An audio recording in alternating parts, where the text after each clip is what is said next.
Good afternoon. This is Dimitri Lascaris coming to you from Kalamata, Greece on October 23rd, 2024.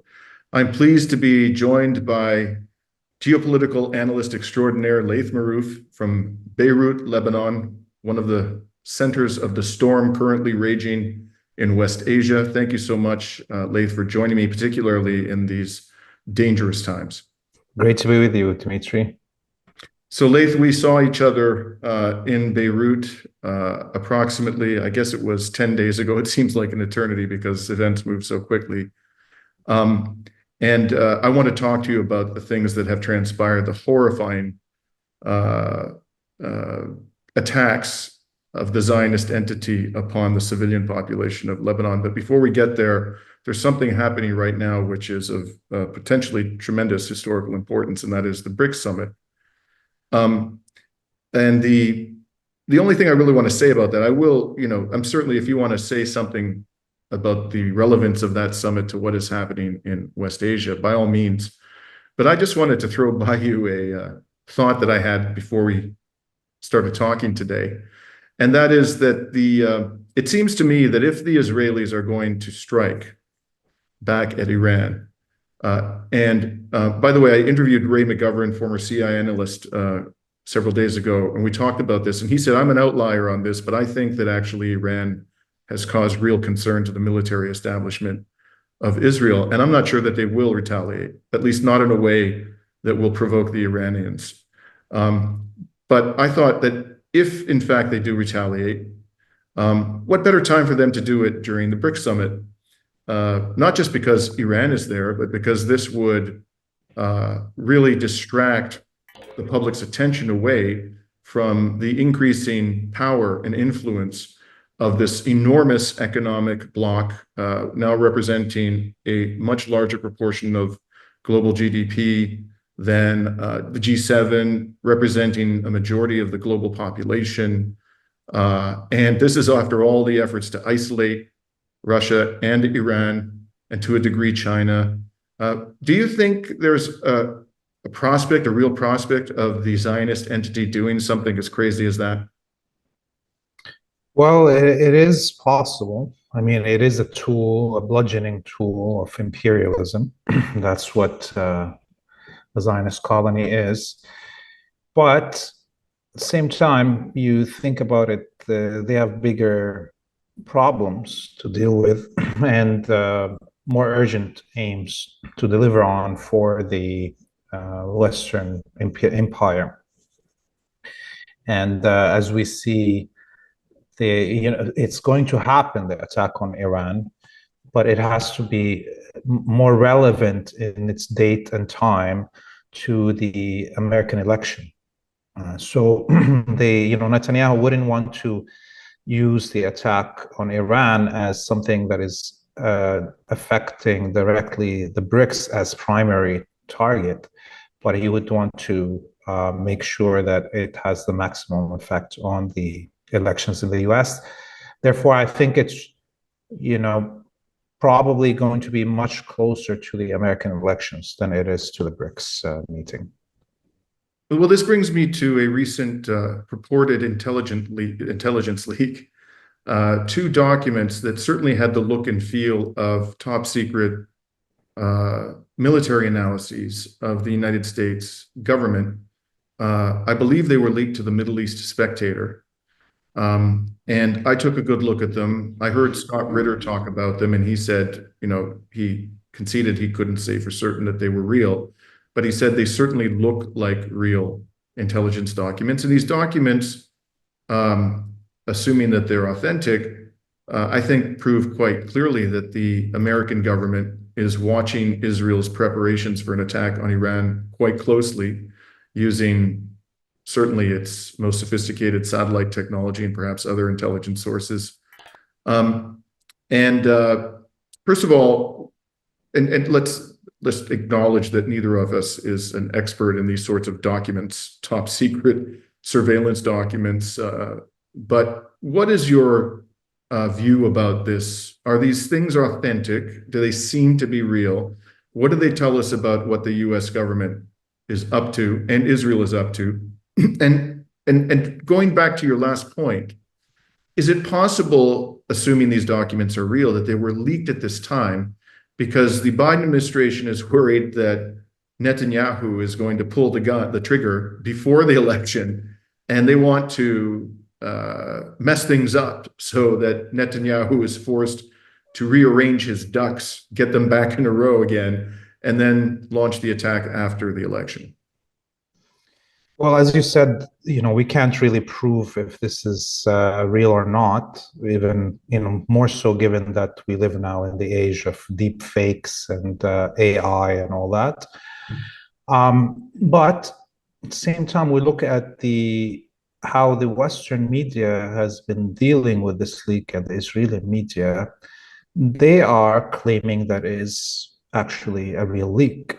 Now, of course, all the Zionist and Western media are propaganda, and you can't trust them. But we look again at their insistence on claiming that a Iranian American woman that works in the office of the Secretary of Defense, the Deputy Secretary of Defense, is responsible for this leak. This is the latest. So let's see if it was propaganda. What does all of this, if it was a lie and a fake, what does all this propaganda mean? Okay, so on the one hand, they want to clearly make everybody feel that the Iranian government is infiltrating the Obama or Biden administration. It's all one administration at the end of the day, isn't it? Yes. Go ahead. They're not really ruling anyways, Yeah, right. And on the other, they want to kind of show that there is some very severe Israeli attack that's coming, that's going to target nuclear and oil and so on facilities. So if it's a lie, then the aim is to prepare the audience and or to test the audience and or to just bark, right, and rally the troops.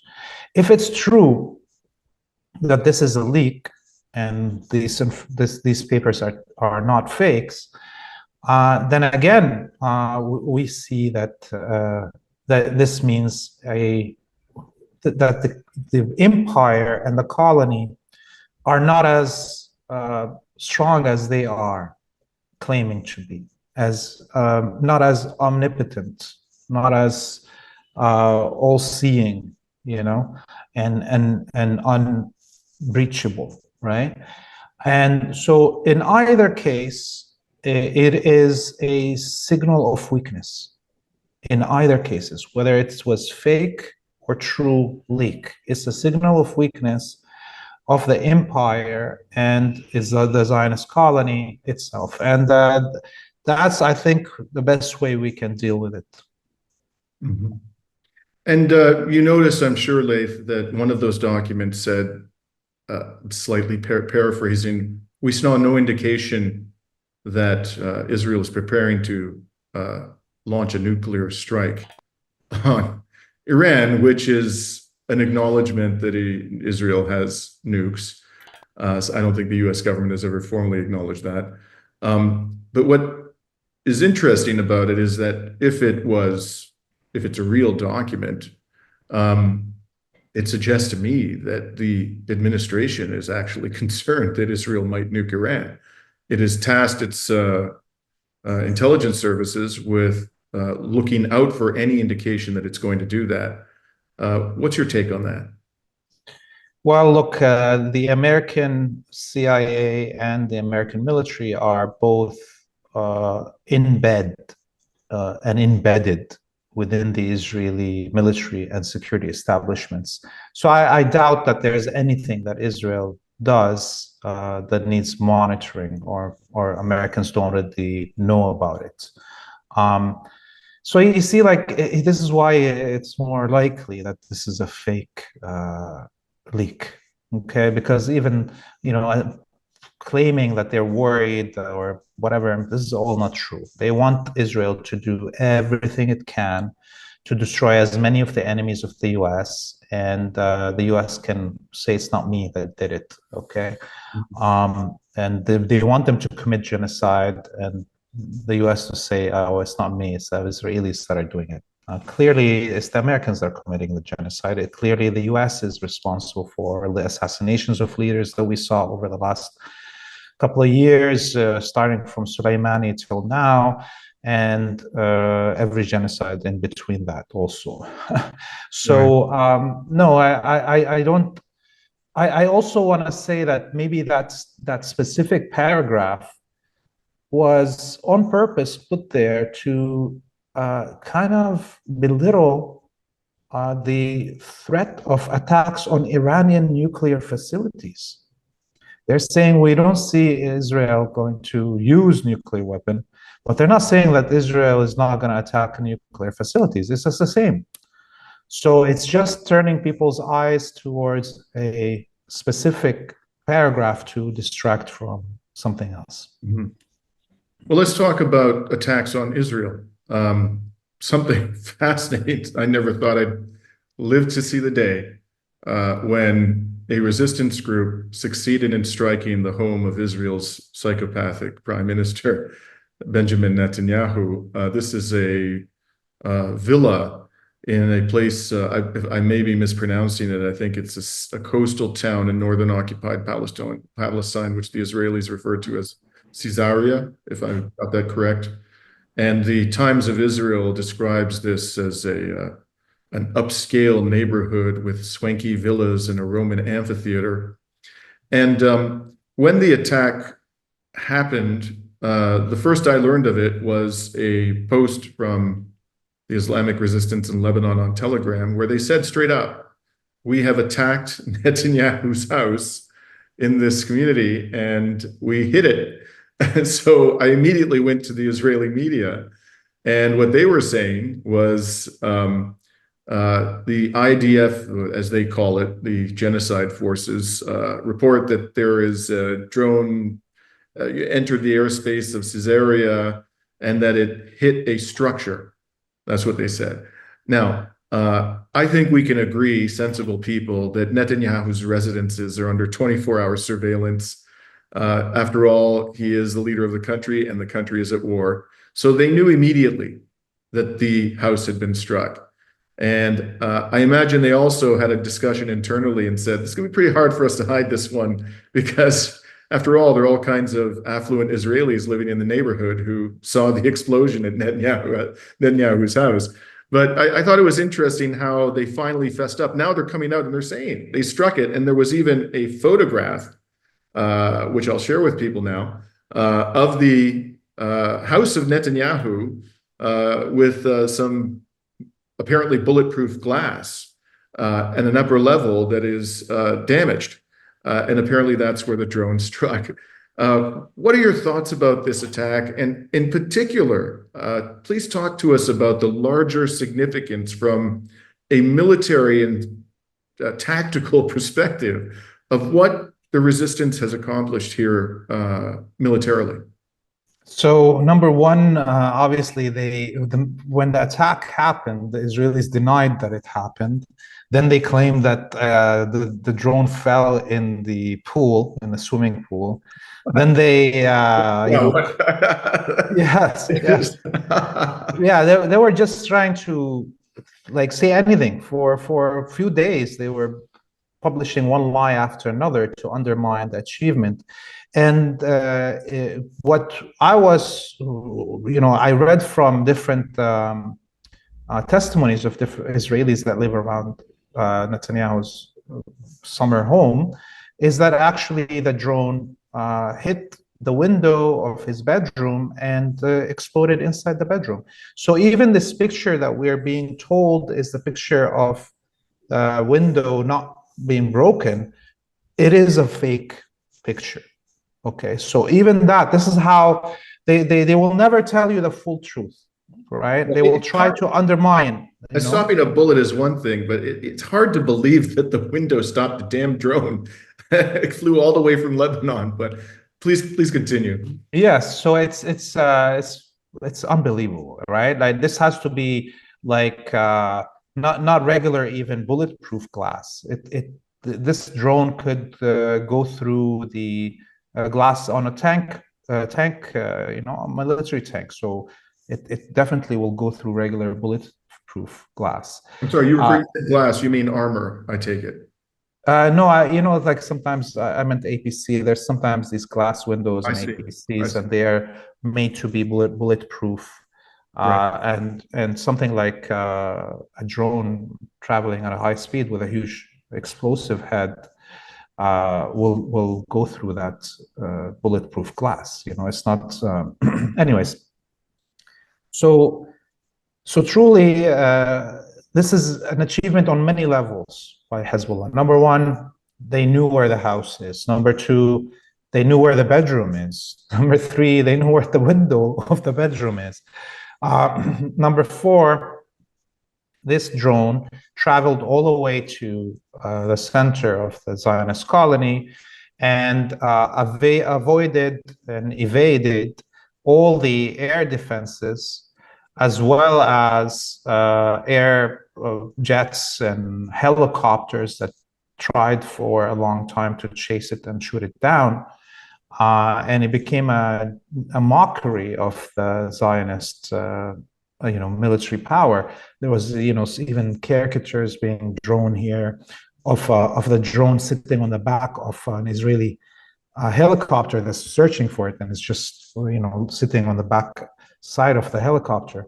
So this is a huge achievement, and we can see now that this is now becoming a daily occurrence almost, right? So today there was an Hezbollah drone that made it all the way to Tel Aviv, and it flew for 5 hours over Tel Aviv.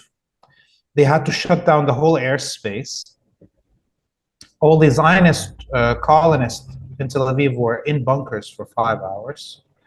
They used every possible means that they have in their military arsenal to shoot it down and couldn't.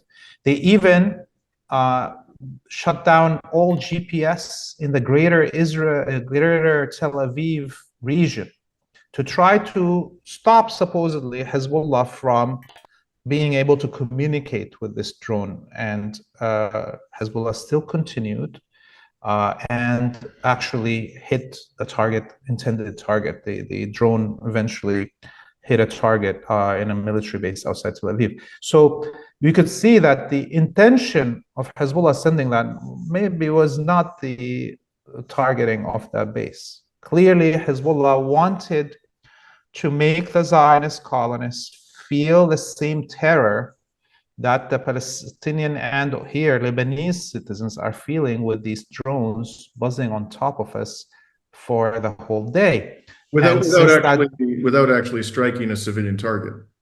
Without striking a civilian target. And since the morning, since Hezbollah's drone terrorized the Israelis in Tel Aviv for 5 hours, there hasn't been a drone on top of us here in Beirut that we can hear since that moment. So it had already an effect. And Hezbollah doesn't need to actually hit any civilian targets. If it keeps on doing this, it means all Israelis will be stuck in their bunkers all the time.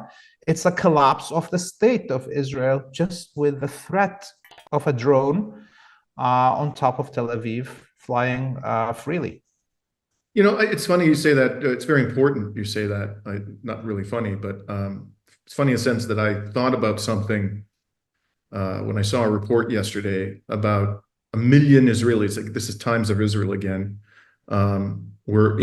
This is not today, yesterday. We're in a bunker for an hour or more because of the threat of attack by Hezbollah. And I just started randomly thought about a small business in Israel, a restaurant. And it's a busy lunch hour and the siren goes off. What happens at that moment? So some guy is in the kitchen, or a lady, cooking meals. In the middle of cooking meals, somebody is about to get served. Somebody's at the cash register. People are coming in, lining up. And all of a sudden, everybody's got to scatter. So a lot of people will leave without paying. Some guy doesn't get his meal. Maybe he comes back. Maybe he can't come back because he's got to go to work. He was on a lunch break. Some lady had to go pick up her child or whatever. She had to go to work. And so this is just every time that siren goes off, especially if it's happening during business hours, this is wreaking havoc with the economy, one would imagine. If it's happening it's one thing if it's an isolated incident, but over and over and over again, hard to imagine at a practical level how businesses can function normally. The cost to the economy just from sending people into bunkers over and over again over an extended period of time must be quite severe. Oh yeah, and you can already see the results of the earlier stages of this war on Israeli economy. According to their half-truth numbers that the Israelis are announcing, something like 60,000 small businesses have declared bankruptcy already. And I would take that with a grain of salt. I think it's much, much larger than that, the number. And most of the industrial base of the Zionist colony is at a standstill, not only because they have called in, all these reserve soldiers to service for the last year, but also because of the total destruction of Israel's industrial zones in the north of Palestine that Hezbollah has conducted over the last year. Look at what's happening every day in the Haifa industrial zone. And we're talking about tens of missiles hitting the Haifa industrial zone every day for the last 20 somewhat days. Right. On the combat front, there was also quite a notable development in Gaza. A commander of the genocide forces, 401st Armored Brigade, was killed in an explosion. Apparently, senior officers who were under his command were also severely wounded. His name was Colonel Isan Daksa. I believe he's of Druze origin, but in any event, what do you know about this killing of this character, who, by the way, was commanding this armored brigade in Jabalia, where the Israeli military is committing relentless atrocities, including, of course, genocide on a daily basis? Yeah, so he is Palestinian citizen of the state of Israel that follows the Druze religion. And he's the most senior Druze Palestinian in the Israeli military. He has been very involved in the genocide over the last year as a whole. And as you mentioned correctly, he was responsible for the ethnic cleansing of Jabalia, the operation there, what they call the general's plan. The attack on him, when you have a high-ranking officer like this, by military regulation, his deputies and guards, they cannot be more than a few meters away from him on the battlefield.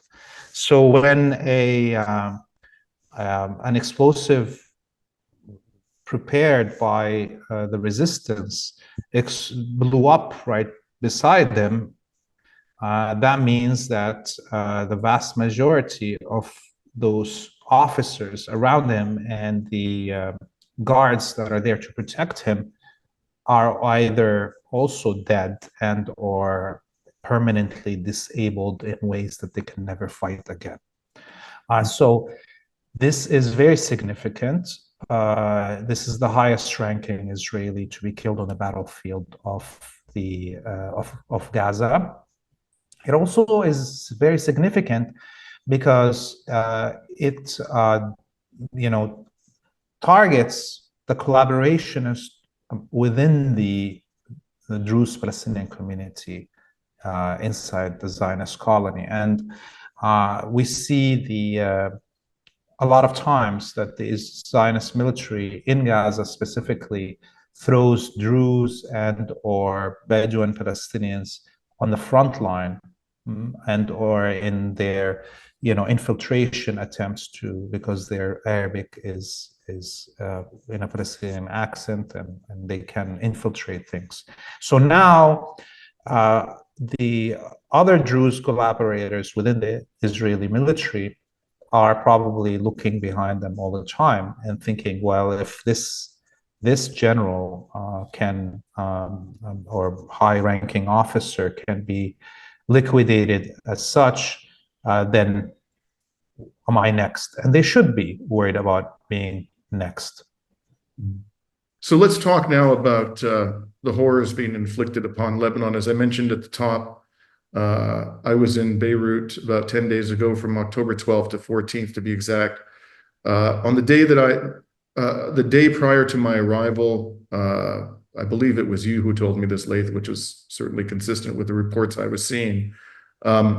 The genocide forces of Israel had bombed Beirut for 11 straight days, with particular emphasis on Dahia, the southern suburb, which we visited during this trip of mine. For some reason, from the 12th to the 14th, the Israeli military, and I use that word loosely, didn't bomb central Beirut or Dahia. I think there might have been one relatively minor attack on the outskirts of Beirut while I was there. And then after I left, all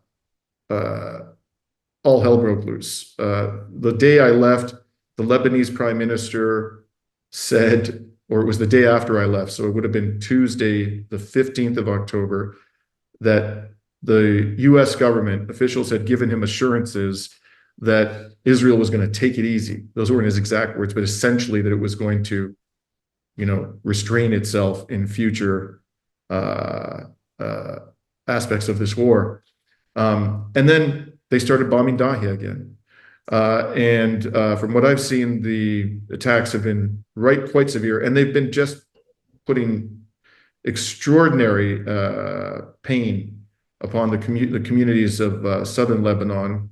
And I want to particularly focus on the medical facilities, Laith. When we were there, we stopped at the, I think it was the Al-Zahra hospital on the edge of central Beirut.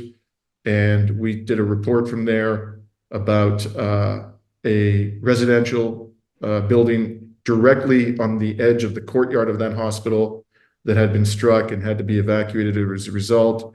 I did a report from a medical center in central Beirut where 7 staff members of the medical center had been killed, including 2 medics. I spoke to a witness to an attack on a medical center.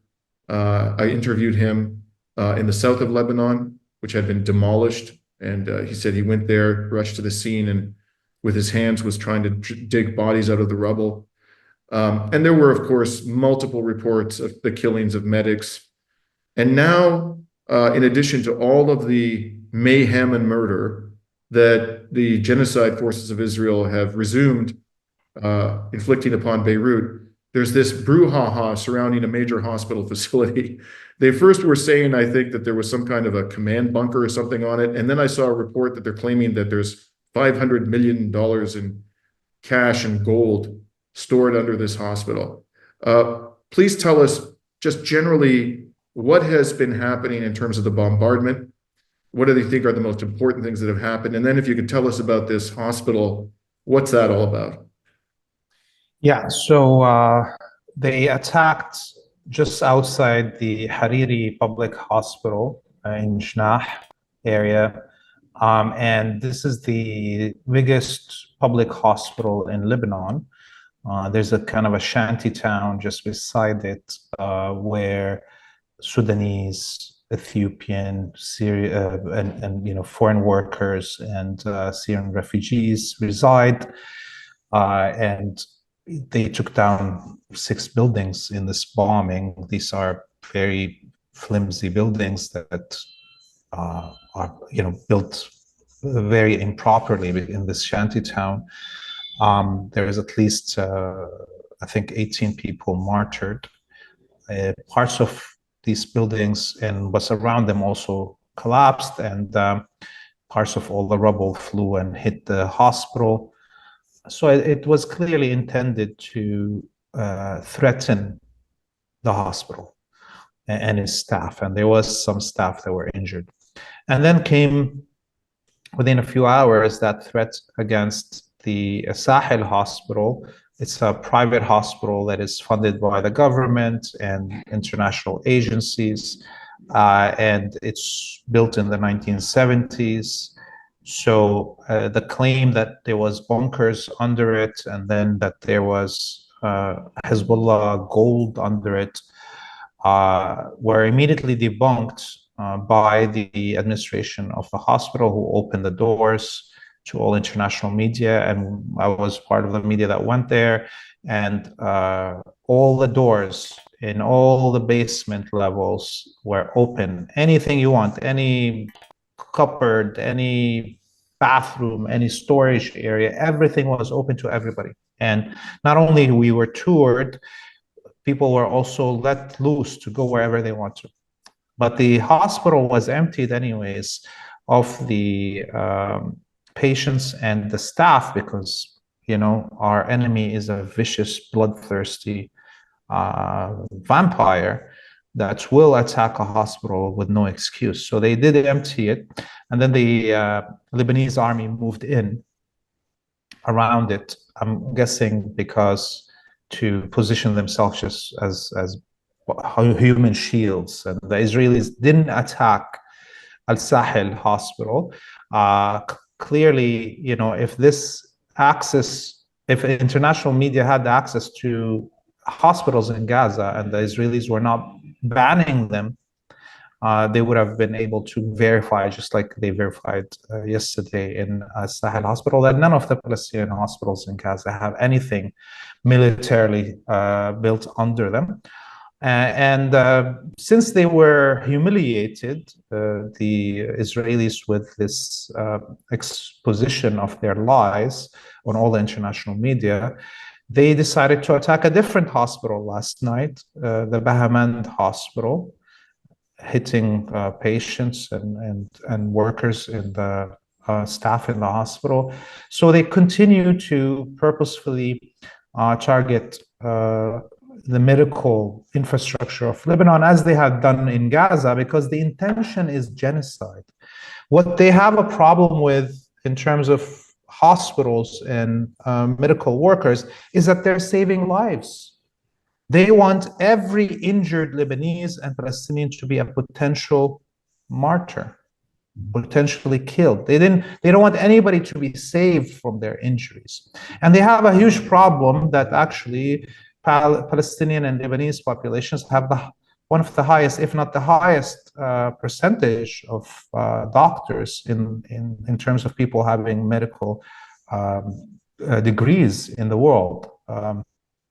So I feel constrained compelled to repeat something that I said in a prior episode, and that is this Israeli claim that resistance groups like Hamas or Hezbollah use human beings, in this case, medical personnel and patients in a hospital, as human shields, presupposes that they believe, these resistance groups, that hiding behind these people will protect them.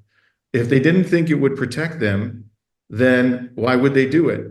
But the thing is, looking at Israel's behavior, why would any sane person think that this is going to protect them? Israel does not hesitate to destroy hospitals. It's wrecked the entire medical system of Gaza. And in fact, international legal scholars, I believe it was a body of the United Nations, recently came out with a report that accused Israel of committing the crime against humanity of extermination in Gaza by destroying the healthcare system. So it's ridiculous to suggest that the Islamic resistance or anybody else who has any experience of fighting Israel would think that using medical staff and patients in a hospital as human shields would provide any measure of protection whatsoever. The whole theory makes no sense at all. And furthermore, knowing what you know about Israel's willingness to destroy hospitals, why would you put $500 million in cash and gold underneath the hospital? There's a good chance that they're going to level it to the ground, as they've done in Gaza, and you can kiss goodbye to the money. So none of this makes any sense. There's no evidence to back it up, of course. You mentioned one thing about the Lebanese army going there to the first hospital that they threatened. Might that have been a way of saying, look, Hezbollah isn't in control of this hospital. We're in control of this hospital, and the Lebanese army is under the command of, who's this person, Michel Aoun, whom apparently the Americans regard as a palatable choice to be the leader of Lebanon because he's so compliant. Was that perhaps why they sent them there, to show to the Americans and their rabid attack dog that the Lebanese army was in control of this hospital? Yeah, in a way it is, and it's also because this is not a Hezbollah affiliated hospital. You know, it doesn't have money from Hezbollah, and it's also a private hospital owned by a wealthy family that is not Shia. Okay, so you know, the Lebanese military was there to protect the capitalist interest of the capitalist elite in Lebanon, who are in general collaborationists with the West. And yeah, and of course, Michel Aoun is a big puppet, and the Lebanese army has humiliated itself over the last year by standing aside as the country is being destroyed. And let's just be very clear, even if it was a Hezbollah-financed hospital, it would still be a severe violation of international law and the laws of war to attack the hospital. Of course, but listen, you know, I'm not saying that for your benefit. I'm saying that for anybody who's listening. Yeah, but you look, me and you questioning the truthfulness of any assertion coming out from a Zionist, you know, is anti-Jewish, right? You have to take their words. It's a chosen people word, and even like, you know, questioning it, let alone going and investigating it, is anti-Jewish. And on that note, I mean, we could, because this is. Right now, all you need to commit war crimes as a Zionist is accuse anybody of anything you want to, and the Western media will parrot it, and the Western elite will parrot it. So what about the south of the country, Laith? I saw some horrific imagery, which was shared to us by a mutual friend and colleague, shared with me, I should say, Hadi Hotait, of what appears to be carpet bombing of the historic center of Tyre on the south coast, where I was with Hadi in August. And that it seemed to me, based on what I heard from people there, what I saw, that this is an important part of the cultural heritage, the history of Lebanon and the Lebanese people. What has happened to Tyre? What has been done also to Nabatea? That's another city where we've traveled to in the last several months. You know, the future safety and the past of Tyre or Sur should be the priority of every European. Why?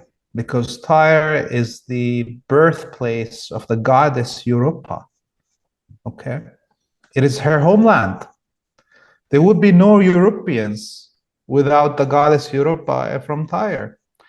This is one of the oldest continuously inhabited cities on the planet, only younger than Damascus, Aleppo, and Jericho. There's no other older city in in Lebanon. It's one of the top 5 oldest cities in the world. There is, you know, the peninsula that juts out. It's full of archaeological sites from time immemorial. So now every civilization that you can think about, it is a small town that is tourist attraction because of these sites and because of its beautiful beaches. And it's a very mixed city, like Christian and Muslim. And I don't know if you remember this, there's a Mary statue in the middle of the fisherman's port where all the Muslim and Christian fishermen go and, pray to her as they're going out, because, this is how the city is. And to see the Zionists purposefully attack the residential areas in the Tyre and target the archaeological sites. And this is a UNESCO World Heritage Site and a human treasure, declared as a human treasure, being targeted, and nobody opening their mouth anywhere in the West, let alone people that call themselves European, not even, defending their namesake. It's a condemnation of all European civilization, the attack on Tyre. And, they will continue to violate and destroy, and as long as nobody stops them. And this is why the resistance will continue to defend the country here, and will not listen to any of the lies coming from the West about negotiations and what have you. And I would want to say one last thing about Tyre is that, or Sur, is that the Israelis had occupied it before during the 1980s. And the resistance inside Sur and the explosion that took out the commanding officers of the Israelis in the occupation of Sur were one of the main, operations that began the retreat of the Israelis from Lebanon, from the south of Lebanon.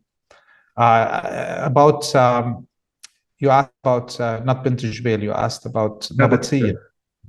Yes. Again, this is one of the historical sites of Lebanon. It was a place where for thousands of years, if not tens of thousands of years, there's been, it's a market area that connects the Jordan and Palestine and Syria and Lebanon. It's called Nabateeya because the Nabatean people, the ones that built the castles in the mountains of Jordan, the Nabatean Valley south of the Dead Sea, used to do their trade there. So you could imagine how historic it is. And the Zionists have been relentlessly bombarding the city. There's nothing left of the downtown area. You remember when we went there and we drove through the main road, and at the end of it was that bronze statue of the Israeli Jeep being chased by locals. That whole strip is gone. Every building on both sides of that street are gone. And this is because, Nabateeya, of the history of its resistance. The Zionists are right now trying to erase the archaeological record and the historical record that clashes with their fabricated identity. Mm-hmm. The Zionists want to claim that they are the inheritors of Judaism. They are the original indigenous people. But the archaeological sites in this land say there was no such thing as a Jewish state here. Omitted to mention at the very outset that you are the executive director of TV Free Palestine, and you're doing invaluable work, you and your colleagues, not just in Lebanon, but in Palestine, where you've been confronting some challenges in terms of your staff in the occupied West Bank. If you want to comment on that, by all means, please do. If you think for their security, it's best that you not do that. Of course, I respect that decision. Oh, no, it's public. Actually, there was a big article published in the Quds al-Arabi, one of the major newspapers in the Arabic world, about this, which surprised me. But look, our chief of, borough chief in Ramallah, Fairuz Salami, she's a former, leader of students in Beirut University. She's a PhD student, and she was abducted and held without charges for months, and eventually she was released in the original POW exchange that happened at the beginning of the war in Gaza. And so, she's been working with us. And a few weeks ago, the Palestinian Authority goons kidnapped her and held her overnight. And their questions were about our work. And they wanted the money of Free Palestine TV that I sent to pay our journalists on the field. Who are reporting from Hebron refugee camps in the occupied West Bank. And yes, we've got 7 journalists in Hebron, in Nablus, in Jenin, in Jericho, in Beit Lahem, in Ramallah, and other places. And we have to send them their salaries every month. And so they wanted the money. They wanted to basically stop us from being able to pay our employees. And they forced her to give whatever part of the money. Luckily, she had already, dispersed most of it. They took the money, 3,000 somewhat dollars that were left in the account, and they held them for 2 weeks. They started an investigation. They were trying to, portray her as somehow funding terrorism, but they failed to do so in the investigation. And yesterday, they finally, after 2 weeks, returned the money that they stole. And part of it is because of that article that came out in the Quds al-Arabi newspaper. This is just one of the only ways that we're being harassed across the region. By the way, we're going to be launching reporting from Jordan, hopefully in the next week.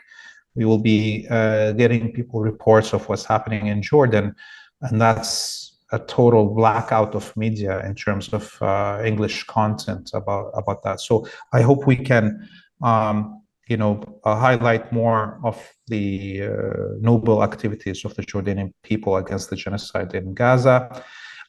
We are very tight on money. We're having to find ways to reach the money into the West Bank. People can donate on our website, freepalestine.video. We would love to kind of stabilize our costs, which are around 10,000 now a month, with all this activities that we're doing, and that is without me and or Ferouz being paid. Me and Ferouz as administrators are doing all this as voluntary work, as a jihad, as a part of our contribution for the liberation of our people. And all the money is going directly to cover the costs and to pay those amazing journalists on the ground, which we would always want to make sure are being paid their worth. And we'll put the link to the website in the description to this video as well. In any event, Laith, always a pleasure to speak with you, and please remain safe. The work you do is very dangerous, but very vital. Thank you very much, Dimitri. And I'm signing off from Kalamata on October 23rd, 2024.